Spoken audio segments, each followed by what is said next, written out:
Hey, Hugh. Hello, hello. So let's start off talking about overall movie snacking strategies.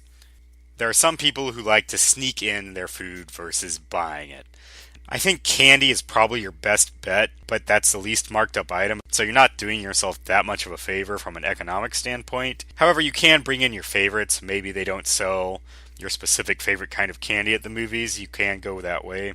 Snuck in candy is not going to last very long, especially if it's not a jumbo size, so bring multiples if you can. And candy can be messy, so if you do sneak it in, go ahead and get some napkins at the concession stand for that chocolate that might be melting in your pants. And that brings me to the pants. It's Halloween night, and you are responsible for passing out candy to the trick-or-treaters. You said in the past that this is a night for the kids. A particularly adorable 7-year-old boy dressed as Superman comes to the door. You love the costume, obviously. Superman says trick or treat, and then holds out a huge pillowcase that is already filled with candy. You give Superman a few pieces out of the candy bowl, but then things turn sour.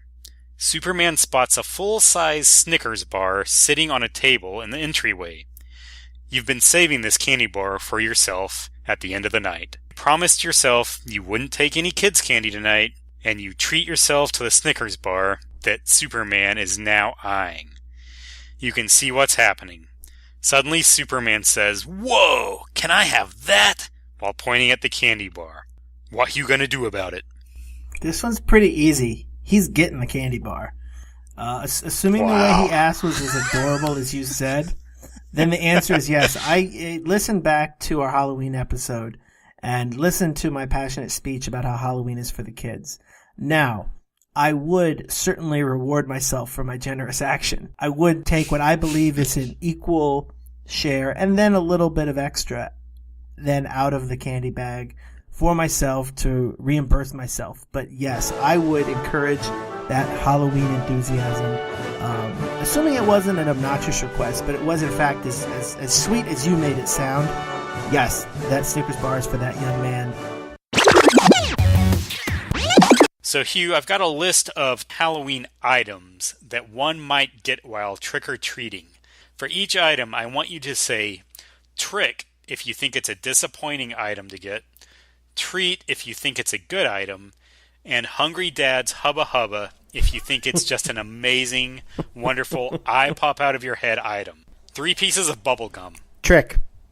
Kit Kat. Treat. 1 pack of Smarties. Trick. 3 packs of Smarties. Trick.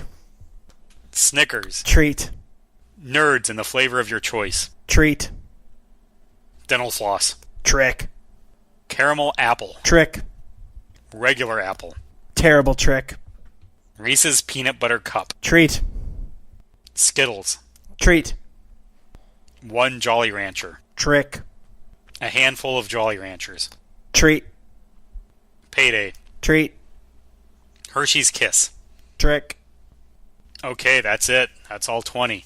For a Hubba Hubba, you were going to have to throw in there a full-sized candy bar, as opposed to... I assumed fun sizes on everything. Because I'd like to talk a little bit about what I'm going to call food fusion. This is taking 2 great tastes and asking, do they taste great together? The next one on my list is, again, not controversial at all, but I think it's an interesting juxtaposition of flavors.